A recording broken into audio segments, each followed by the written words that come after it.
الف اللہ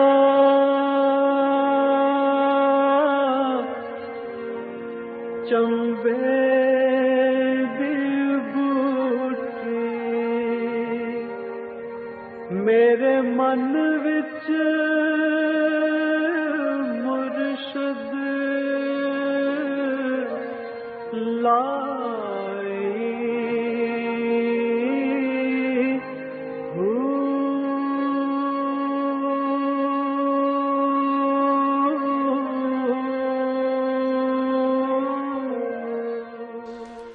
بسم اللہ الرحمن الرحیم۔ السلام علیکم۔ پروگرام المرشد کے ساتھ منور عتیق حاضر خدمت ہے۔ ہمارے ساتھ اس پروگرام میں بہت ہی محترم ہمارے حضرت امیر محمد اکرم اوان صاحب موجود ہیں۔ ان سے رہنمائی لیں گے اور بات کریں گے دعا کے اوپر کہ دعا کیا ہے۔ آج ہمارا موضوع ہے۔ ناظرین محترم، اگر آپ بھی اپنا کوئی سوال ہم سے کرنا چاہیں تو اسکرین پر آپ ایک ای میل ایڈریس نوٹ کر لیجئے۔ ای میل ایڈریس ہے almurshid313@hotmail.com، اور اسی طرح سے ٹیلی فون نمبر بھی اسکرین کے اوپر موجود ہے 033349555021۔ آپ اس پر ہمیں SMS کر سکتے ہیں اور آپ بھی اس پروگرام میں شامل ہو سکتے ہیں۔ حضرت صاحب بہت شکریہ، آپ نے ہمیں وقت دیا۔ آج کا ہمارا ٹاپک ہے دعا۔ دعا کیا ہے؟ الحمدللہ رب العالمین والصلاة والسلام علی حبیبہ محمد وآلہ وصحبہ اجمعین۔ اعوذ باللہ من الشیطان الرجیم، بسم اللہ الرحمن الرحیم۔ دعا انسان کی ایک فطری ضرورت ہے۔ وہ چاہتا ہے، یہ تخلیقی طور پر اس میں ایک چیز ہے کہ وہ تخلیقی طور پر سمجھتا ہے کہ کوئی ایسی غیبی طاقت ہے، کوئی قوت ہے جو میری مدد کرتی ہے، میری نگہداشت کرتی ہے، میری دیکھ بھال کرتی ہے، یا ایسی ہونی چاہیے۔ اب جو نان مسلم ہے وہ اس کی جگہ کوئی اور چیز فٹ کر لیتا ہے، کوئی تصوراتی چیز، کوئی تخیلاتی چیز۔ مسلمان کو پیدائشی طور پر اللہ کا پتہ دیا جاتا ہے، اور وہ اللہ سے وہ بات شیئر کرنا چاہتا ہے، پکارنا چاہتا ہے کہ جو چیز جہاں اس کو کسی مدد کی ضرورت ہے، اس کے باعث باہر ہو رہی ہے، اس کے لیے باعث تکلیف، اس کی بات کر۔ اب اس کی بات خود قرآن کریم نے بھی ارشاد فرمائی ہے۔ اعوذ باللہ من الشیطان الرجیم، بسم اللہ الرحمن الرحیم۔ وَإِذَا سَأَلَكَ عِبَادِي عَنِّي فَإِنِّي قَرِيبٌ أُجِيبُ دَعْوَةَ الدَّاعِ إِذَا دَعَانِ فَلْيَسْتَجِيبُوا لِي وَلْيُؤْمِنُوا بِي لَعَلَّهُمْ يَرْشُدُونَ۔ تین باتیں اس میں بتائیں کہ میرے حبیب اگر کوئی میرا پتہ پوچھے کہ ہمارا مالک، ہمارا خالق، ہماری ضرورتوں کو پوری کرنے والا، ہماری مدد کرنے والا کہاں ہے، تو اسے بتا دو انی قریب، میں تم سے بھی قریب ہوں۔ تم خود اپنے آپ کے اتنے قریب نہیں جتنا میں ہوں، چونکہ آج کی سائنس بھی کہتی ہے کہ 10 کھرب باڈی سیلز ہیں ہر باڈی میں۔ ہر سیل پیدا ہو رہا ہے، مر رہا ہے، کوئی سیل 6 مہینے نہیں جیتا، 6 مہینے تک سارے سیل بدل جاتے ہیں۔ اس کا مطلب ہے کہ اربوں موتیں روزانہ بدن میں ہوتی ہیں اور اربوں نئے سیل۔ تو جو ہستی وہ سیل مٹا بنا رہا ہے، وہ تو یار ہم سے بہت زیادہ، ہمارے اپنی ذات سے بہت زیادہ قریب ہے۔ اذا دعان، جب تم مجھے پکارتے ہو، جب دعا کرتے ہو، تو میں تو تمہارے اندر موجود ہوں، دور نہیں ہوں۔ ہاں بات یہ ہے فَلْيَسْتَجِيبُوا لِي وَلْيُؤْمِنُوا بِي، تم میری اطاعت کرو، تم میری بات بھی سنو، جو میں کہتا ہوں وہ بھی تو سنو، اور وہ مانو گے تو تمہارا مجھ پر یقین کامل ہو جائے گا۔ لعلہم یرشدون، پھر تمہاری موجیں ہوں گی، تم فلاح پاؤ گے، تمہارا بھلا ہوگا۔ تو اس کا ذریعہ اللہ نے یہ بتایا کہ اللہ پر ایمان لاؤ، یہ مانو کہ میں تمہارے قریب تر ہوں۔ پھر جو طریقے عبادات ہیں وہ ہیں اسی دل کو، لطیفہ قلب کو پالش کرنے کے لیے، تاکہ اسے حضور حق نصیب ہو۔ میری عبادت کرو، یعنی حلال حرام میں تمیز کرو، میری اطاعت کرو، جھوٹ نہ بولو، زندگی کو سچ کی طرف لے آؤ، عبادات کے وقت عبادات کرو، کام کے وقت کام کرو، مزدوری کے وقت مزدوری کرو، نیند کے وقت آرام کرو، جو ٹائم ٹیبل قدرت نے دیا اس کے مطابق ڈھل جاؤ تو تمہاری دعائیں قبول ہوتی رہیں گی۔ اچھا، دعائیں پھر قبول ہوتی ہیں اگر اس کے بتائے ہوئے رستے پر چلا جائے اور اس پہ عمل پیرا ہوا جائے، اور اس کے بعد دعائیں قبول ہوتی ہیں، اس کی کیا شرط ہے کہ یہ دعائیں اللہ قبول پر شرط نہیں لگائی جا سکتی، یہ طریقہ ہے، سلیقہ یہ ہے۔ ویسے وہ جب کسی کی مان لے تو شرط تو نہیں، یعنی ایک ہوتا ہے کام کرنے کا طریقہ، ایک ہوتا ہے کہ جو حاکم اعلیٰ ہے وہ ایک طریقہ ہے کہ آپ جائیں جی عرضی دیں، کلرک کو دیں، وہ آگے پہنچائے گا، وہ آگے پھر وہ دفتر جائے گی۔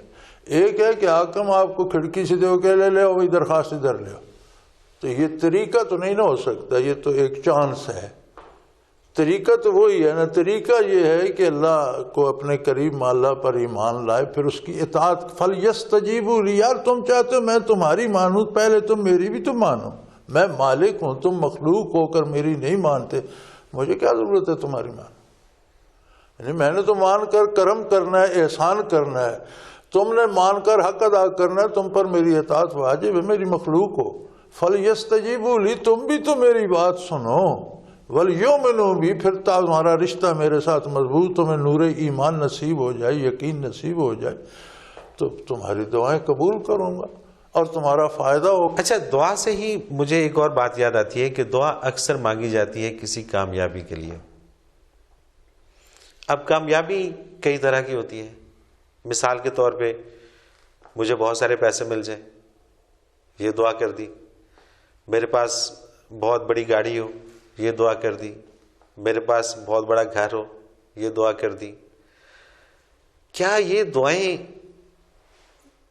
مطلب اتنی ضروری ہوتی ہیں یا یہ دعائیں کرنی چاہیے؟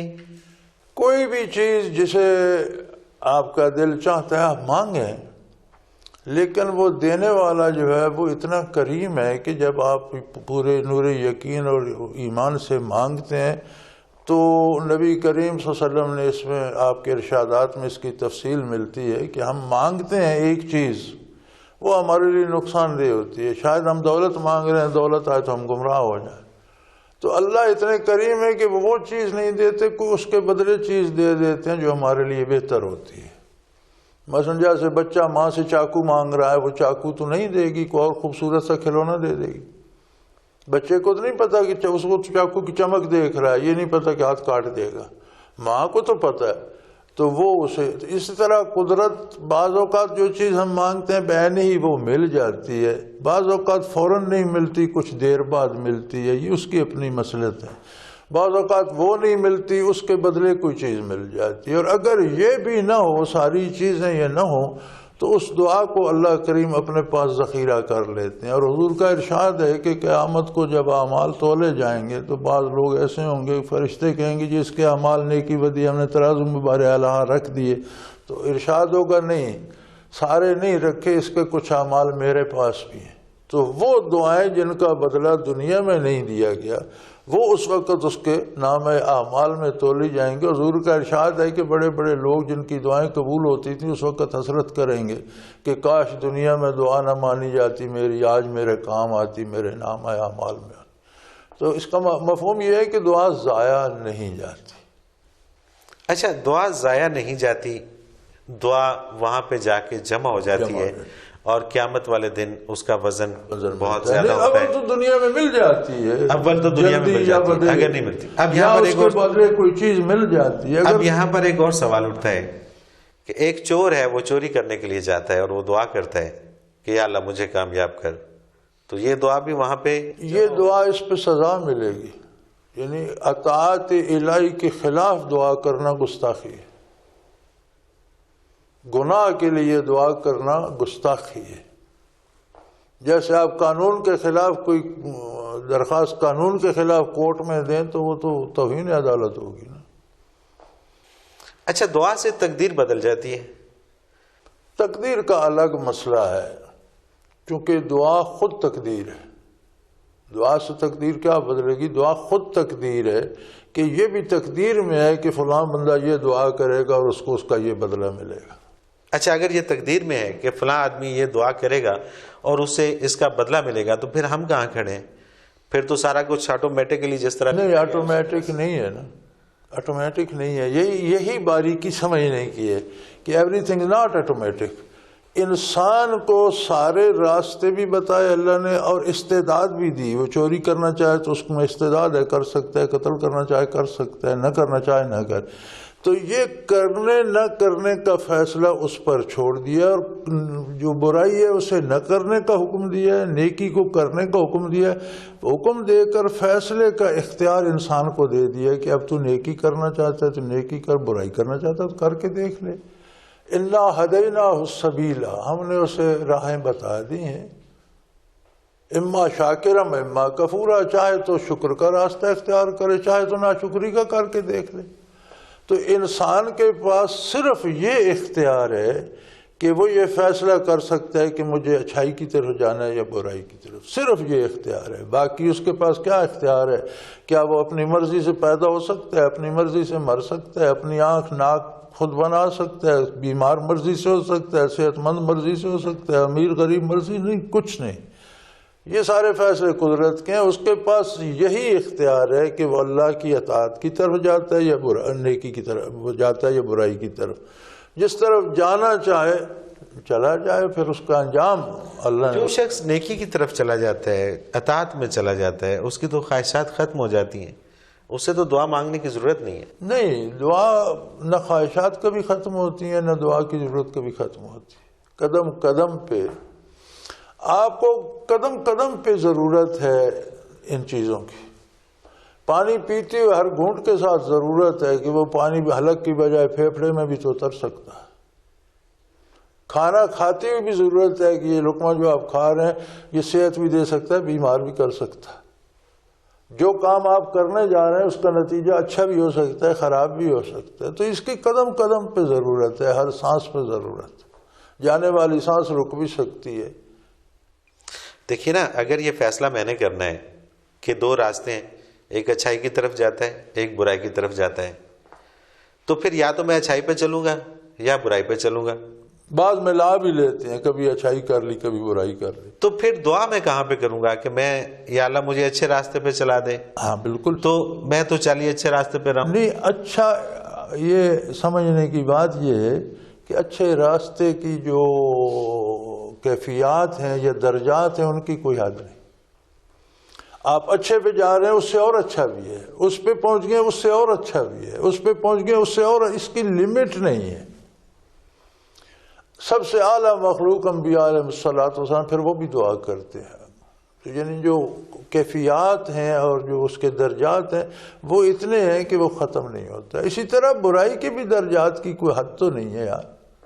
آدمی گرتا گرتا گرتا کہاں چلا جاتا. اچھا، ایک سوال ہمارے پاس آیا ہے. ایک صاحب لکھتے ہیں کہ میں گزشتہ 20 سالوں سے دعا کر رہا ہوں اور میری دعا قبول نہیں ہو رہی، اور اب مجھے گما گزرتا ہے کہ اللہ ہے بھی یا نہیں. اب یہ وہ رزلٹ غلط لے رہے ہیں. نتیجہ جو انہوں نے اخذ کیا ہے وہ صحیح نہیں. یار 20 برس اگر آپ دعا کرتے تو آپ دیکھیں اللہ کی عظمت کہاں. آپ ایک ادنا مخلوق، تو اس نے آپ کو 20 برس اپنے سے بات کرنے کی اجازت دے رکھی ہے. تو یہ تو اس کا انتہائی کرم ہے. کائنات کا مالک، خالق کائنات 20 برس سے آپ کو برداشت کر رہا ہے. یہ کیا کام ہے؟ مختلف اینگلز ہیں نا. آپ ایک چیز مانگ رہے ہیں، ممکن ہے اللہ نے اس سے اچھی چیز آپ کو دے دی ہو. پھر یہ کیا کم ہے کہ 20 سال سے آپ کو اللہ سے بات کرنے کا شرف حاصل ہے اور وہ کریم آپ کی بات سن رہا ہے، نہ آپ کی زبان بند کرتا ہے، نہ آپ کو در سے اٹھاتا ہے، نہ آپ کو منع کرتا ہے. تو یہ بجائے خود ایک بڑا انعام نہیں. اچھا، یہ معلوم ہو سکتا ہے کہ دعا قبول ہو گئی؟ بھی دیکھیں، دعا کی قبولیت کی اللہ پر کوئی شرط نہیں ہے. شیطان نے دعا کی کہ یا اللہ مجھے اگر مردود تو نے کر دیا ہے تو پھر مجھے ہمیشہ کی زندگی عطا کر. اس نے ہمیشہ کی تو نہیں دی، لیکن فرمایا قیامت تک تو زندہ رہے گا. اس میں دعا میں ترمیم فرمائی. شیطان نے جو کی تھی اس میں بدماشی یہ تھی کہ مجھے موت آئے ہی نہیں. فرمایا نہیں، موت تو آئے گی ہر ذی روح کو، لیکن تجھے موت تب آئے گی جب دنیا ساری کو موت آ چکی ہوگی. تو مان تو اس نے شیطان کی بھی لی، ابھی اس کی مرضی. لیکن اس میں بھی ایک باریک نقطہ ہے. شیطان نے حکم عدولی کی ہے، اللہ کی ذات کا انکار اس نے کبھی نہیں کیا۔ پھر یہی کہا نا کہ تو میرا پروردگار ہے، میں مردود تو ہو گیا، یہ تو میری غلطی، میں تو گیا راندہ درگاہ تو ہو گیا، اب مجھے جینے تو اسے پتا تھا کہ زندگی یہ دے سکتا، وہ بات تو اس میں تھی نا۔ اور پھر بھی کہتا ہے نہیں اخاف اللہ رب العالمین، میں اللہ سے ڈرتا ہوں جو کائنات کا رب ہے۔ تو وہ ڈرتا تو اس کی قدرت کاملہ اور اس کی گرفت سے ہے نا، ڈر کے اطاعت تو نہیں کرتا، قائم نافرمانی پر ہی ہے۔ مطلب وہ سزا کے ڈر سے وہ ڈرتا ہے کہ جو اسے سزا ملنے والی ہے۔ اسی کو یہیں سے کنٹینیو کریں گے ناظرین، ایک مختصر سا کمرشل بریک، اس کے بعد حاضر ہوتے ہیں، ہمارے ساتھ رہیے گا۔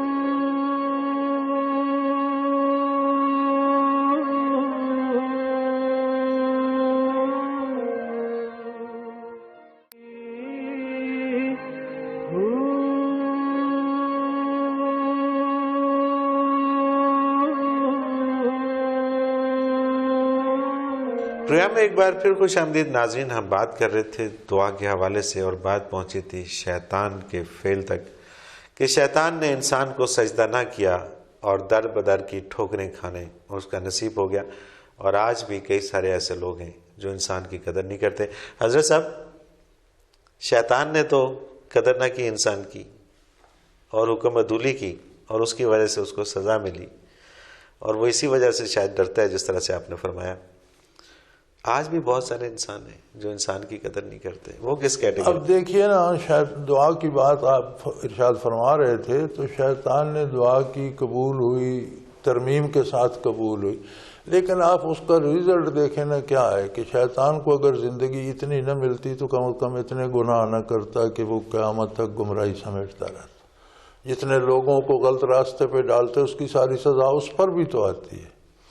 تو دعا میں دیکھنا بھی تو یہ پڑتا ہے نا کہ جیسا بندے کا یا دعا مانگنے والا کا جیسا رشتہ اللہ کے ساتھ ہے ویسا ہی جواب آتا ہے۔ شیطان کا رشتہ برائی کے ساتھ تھا، اسے مہلت ملی تو وہ مزید قیامت تک برائی ہی کرتا رہے گا نا، اس دعا کا اسے فائدہ تو اسے پتہ چلے گا قیامت میں کہ یہ تو میں نے اپنی تباہی خریدی۔ تو اچھا، دعا کے بارے میں ایک اور بات میرے ذہن میں آتی ہے کہ ہم یہ دیکھتے ہیں کہ کسی کمپنی کا، کسی ادارے کا، کسی انڈسٹری کا کوئی مالک ہوتا ہے یا کوئی مینیجر ہوتا ہے، تو اس کو پتہ ہوتا ہے کہ میں نے کس کو کہاں پہ رکھنا ہے، جس کی جتنی کریڈیبلٹی ہوتی ہے، جتنی ایبلٹی ہوتی ہے، اس کے حساب سے اس کو وہ کام دیتا ہے اور اس سے وہ کام لیتا ہے۔ تو اللہ تعالیٰ تو بہت بڑا مینیجر ہے، تو پھر ہم اس سے دعا کرتے ہیں۔ نہیں، بات یہ ہے کہ دعا سے مراد اللہ کے نظام میں خلل ڈالنا نہیں ہے۔ دعا سے مراد ہے کہ جو میں فیل کر رہا ہوں وہ میں اپنے مالک سے شیئر کرتا ہوں، اللہ سے شیئر کرتا ہوں۔ اب یہ ضروری نہیں کہ جو قدرت کا پروگرام ہے وہ بدل جائے گا۔ بات یہ کہ جو میں فیل کرتا ہوں وہ میری محسوس کرنا جو ہے وہ کمزور ہے یا اچھا ہے یا میرے جیسا وہ بے وقوفانہ ہے، جاہلانہ ہے، اس کو چھوڑ دیں۔ یہ بھی تو ایک بات ہے کہ آپ بات کس سے کر رہے ہیں، تو وہ شرف ہم کلامی جو ہے اللہ سے، دعا کی اصل لذت تو وہ ہے نا کہ آپ نے اپنے جو کچھ آپ نے محسوس کیا اس سے تو آپ نے اپنی طرف سے اطلاع دے دی، گو وہ خود ہم سے زیادہ جانتا ہے، لیکن ہم اپنا حال دل بھی تو بتانا چاہتے ہیں نا۔ بندہ چاہتا ہے کہ میں گزارش کروں، تو اس کی اجازت تو مل گئی، وہ تو اللہ نے ہمیں مہلت دے دی، بات سن لی ہماری، یہ کیا کام ہے؟ تو دعا کا تو کوئی حد، کوئی لیمٹ تو نہیں ہے، وہ ختم تو نہیں ہو جاتی نا۔ اب نظام کائنات کو تو ہم نہیں بدل سکتے، اور جہاں تبدیلی آتی ہے یہ بھی پہلے تقدیر میں ہے۔ جیسے انسان کو چائس دی گئی ہے نا کہ وہ اس راستے سے گزرے گا تو اسے زہریلا سانپ کاٹ لے گا، اس راستے کو چھوڑ کر ادھر سے جائے گا تو وہ محفوظ ہے، چلا جائے گا۔ اسی طرح یہ بندے کا اختیار ہے نا کہ وہ دو میں سے کون راستہ، اگر ادھر جائے گا تو مارا جائے گا، ڈاکو لوٹ لیں گے، ادھر جائے گا تو محفوظ گزر جائے گا۔ تو اسی طرح جو اعمال ہیں کہ ان میں جو اختیار کرتا ہے، یہ کرے گا تو اسے سزا ملے گی، یہ کرے گا تو انعام ملے گا۔ نہیں تو پھر جب ہمارے لیے وہ بہتر سوچتا ہے تو پھر ہم اس سے کہہ رہے ہوتے ہیں کہ ہمارے لیے یہ کر دے۔ مان چیز ہماری اپنی شعور کی بات ہے نا، ہمارے شعور کی بات ہے نا۔ اب اس بات تک جو پہنچے کہ جو اللہ کرتا ہے وہ بہتر ہوتا ہے، وہ تو بڑے گنتی کے لوگ ہوں گے نا، جو اس کی رضا پہ راضی ہیں، وہ تو بڑے گنتی کے لوگ ہوں گے۔ اس بات تک پہنچنا کہ یہ مجھ پر بیماری آئی ہے تو میرے لیے یہ بھی ضروری تھی، اس نے بہتر ہی کیا ہے. یہ تو ہر بندے کے بس کی، ہم تو عوامی سطح کی بات کر رہے ہیں نا، ہم تو بات عام آدمی کی کر رہے ہیں نا. تو یہ تو ہر بندہ تو یہ تو بہت اعلیٰ مقام انسانیت ہے اور اعلیٰ مقام ابدیت ہے کہ کوئی وہاں تک پہنچ جائے اور اسے یہ یقین ہو کہ میرا مالک میرا ہی بھلا چاہتا ہے. جو جس حال میں رکھتا ہے وہ تکلیف بھی آئے تو وہ سمجھے کہ میرا ڈاکٹر ہے، اس نے آپریشن کر دیا ہے، یہ نہ کرتا تو شاید زیادہ تباہی ہوتی کہ نہیں. تو وہاں تک تو کوئی پہنچتا ہے نا. ہماری بات تو عام اپنی سطح کی چل رہی ہے، جیسے ہم ہیں اس سطح کے لوگ. جی وہ ایک سائنسدان ہے روس کا، تو اس نے ریسرچ کی ہے برف کے گولوں میں جو باریک ترین دانے ہوتے ہیں جن سے مل کر گولا بنتے ہیں، اور وہ بہت باریک ہے، خوردبین کے بغیر وہ دانہ نظر بھی نہیں آتا. پھر وہ برف ہے، جب اتنا چھوٹا دانہ آپ الگ کرتے ہیں تو بات کرنے سے پہلے وہ پگھل جاتا ہے. تو اس نے پہلے کوئی ایسی چیز بنائی، کوئی مادہ ایسا بنایا، لیکوڈ کو ایسا بنایا کہ وہ چھوٹا دانہ الگ کر کے اس میں رکھ کے شیشے پہ رکھا تو وہ پگھلے نہیں. پھر اس نے باریک ترین جو دانہ ہوتا ہے تو وہ کروڑوں دانے ایک گولے میں، بلکہ اربوں دانے ایک گولے میں ہوتے ہیں. تو اس نے اس کی تصویریں لی خوردبین سے، باریک خوردبین سے دیکھ کر تصویریں لی. آپ حیران ہوں گے کہ ہر دانے کی تصویر الگ ہے، ہر دانے کی شکل الگ ہے، اور اتنی الگ ہے اور اتنی خوبصورت ہے کہ میں نے وہ تصویریں دیکھی تو میں نہیں سمجھتا کہ آج تک کتنا خوبصورت زیور کسی سونار نے بنایا. یہ وہی تصویریں ناظرین جو ہم آپ کو ٹی وی اسکرین کے اوپر دکھا رہے ہیں، یہ ساری وہ تصویریں جو سائنسدان نے کسی بھی تحقیق کے بعد یہ ان کی تصویریں حاصل کی، پکچرز لی. ٹی وی کی اسکرین پر بھی آپ دیکھ رہے ہیں کہ اتنا خوبصورت، یہ جس طرح کسی جواہری نے کیا خوبصورت طریقے سے کوئی زیور بنایا ہو، اور یہ اس کی قدرت. آپ دیکھیں نا، ویسے تو ہم کتنے انسان آج تک گزر چکے یار، کسی کو کسی انسان سے مشابہت نہیں ہے، ہر ایک کے الگ ہے. وہی ناک ہے، دو آنکھیں ہیں، منہ ہے، کان ہے، قد کاٹھے، لیکن ہر بندہ الگ ہے. آپ جانوروں کو دیکھیں، ہر جانور، آپ بھیڑوں کو دیکھیں، ہمیں سب ایک جیسی لگتی ہیں. چرواہے کو ایک ایک بھیڑ الگ نظر آتی ہے کہ یہ وہ ہے، یہ وہ ہے، یہ وہ ہے، کہ نہیں؟ بالکل ایسے ہی ہے، بالکل ایسے ہی. اسی طرح کوئی پودا کسی دوسرے پودے سے نہیں ملتا، درخت کسی دوسرے درخت سے لینڈ سکیپ کسی دوسرے سے نہیں ملتا. بلکہ میں پوری دنیا میں پھرا ہوں تو میں نے ایک عجیب بات دیکھی ہے جو میں اکثر کہا کرتا ہوں کہ کسی ملک میں چلے جاؤ تو جہاں پہاڑ، زمین، مٹی، مکان ایک جیسے ہوں گے، اس میں ملٹی کلرز نہیں ہوں گے. کسی ملک میں چلے جائیں. جب آپ پاکستان میں آتے ہیں تو یہاں ایک پہاڑ میں ملٹی کلرز، یعنی ایک لیئر جا رہا ہے سفید، ایک نیچے نیلا جا رہا ہے، ایک ریڈ جا رہا ہے. ایسا پہاڑ دنیا میں کہیں نہیں ملتا. آپ کسی علاقے میں 5 میل کے فاصلے پہ چلے جائیں، زبان میں ڈفرنس ہے، مکانوں کی بناوٹ میں ڈفرنس ہے، لوگوں کی سوچ میں فرق ہے. یعنی جو قدرت کا شاہکار ہے پاکستان، جو رنگا رنگی پاکستان میں ہے، میں نے دنیا میں کہیں نہیں دیکھی. اچھا صاحب، جو اتنا خوبصورت کاریگر ہے، پھر ہم اسے ایڈوائس دے رہے ہوتے ہیں اور اتنا ہمارے قریب تر ہے. یعنی آپ دیکھیں نا، ایک انسان کے اندر اگر 10 کھرب، دنیا کی آبادی 6 ارب ہے، ایک ہیومن باڈی میں اگر 10 کھرب سیل ہیں، ہر سیل پیدا ہو رہا ہے، دوسرا مر رہا ہے. جو پیدا ہو اپنے جیسا سیل پیدا کر کے وہ مر جاتا ہے. تو اس کا مطلب ہے وہ بن بھی رہے ہیں، مر بھی رہے ہیں، اور ایک لمحے میں وہ اربوں مرتے ہیں. چونکہ 6 مہینے سے زیادہ کسی 10 کھرب سیل نے اگر 6 مہینے میں مر جانا ہے تو اسے آپ ملٹی پلائی کر کے تقسیم کر کے دیکھ لیں کہ ایک لمحے میں، ایک سیکنڈ میں کتنے مرتے ہیں. تو آپ کمپیوٹر پہ نکال کے دیکھ لیں. تو اتنے پیدا بھی ہوتے ہیں اور ہمیں فیل بھی نہیں ہوتا، پتہ ہی نہیں چلتا. تو جو ہستی اتنے قریب تر ہے، اب اس کو نہ ماننا یا اس کے ساتھ تعاون نہ کرنے کا پھر نقصان تو ہمیں اٹھانا پڑے گا.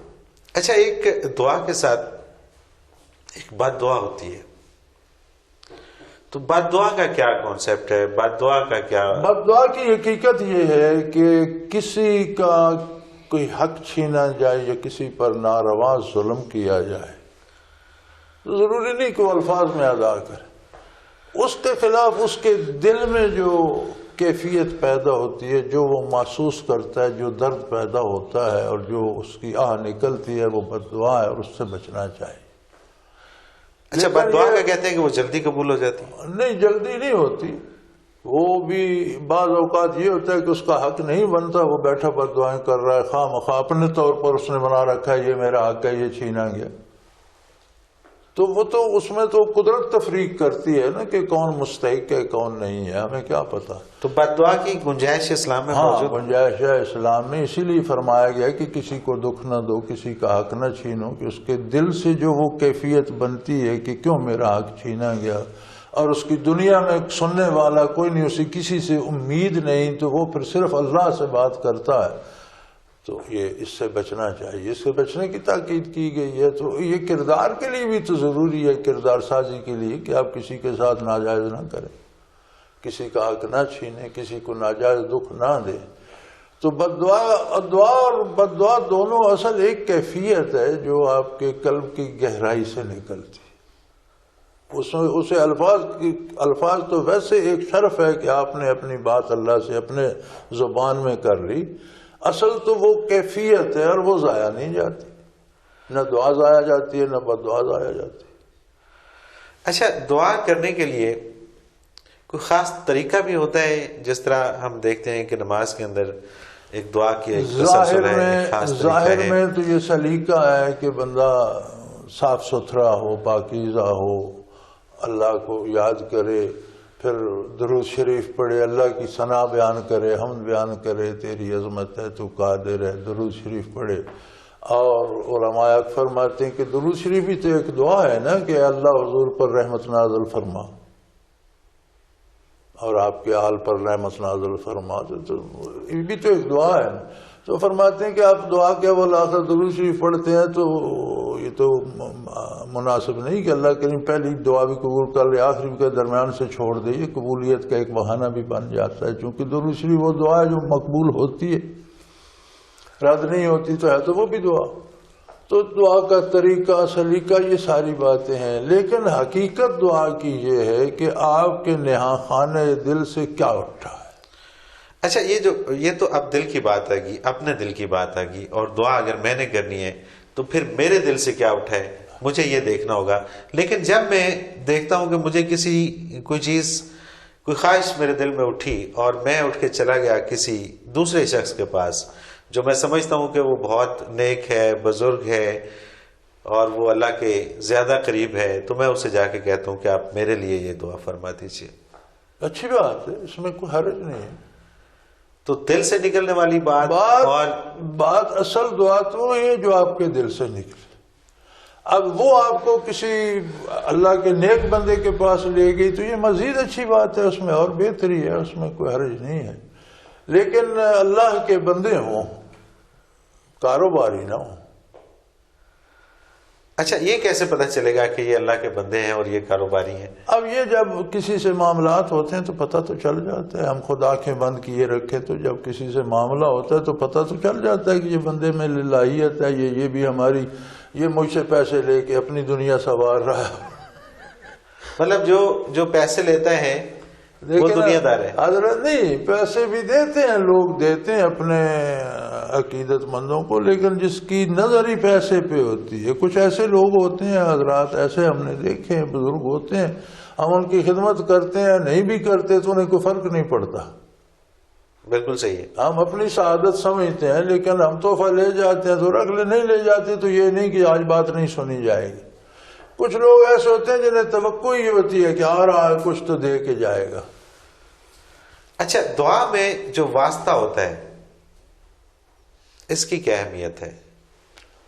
واسطہ یا وسیلہ جو ہے یہ ایک الگ موضوع ہے. یہ صرف دعا میں نہیں ہوتا، ہر کام میں ہوتا ہے، اور ایک حد ہے اس کی، ایک لمٹ ہے کہ واسطے کو واسطے کی حد تک رکھا جائے.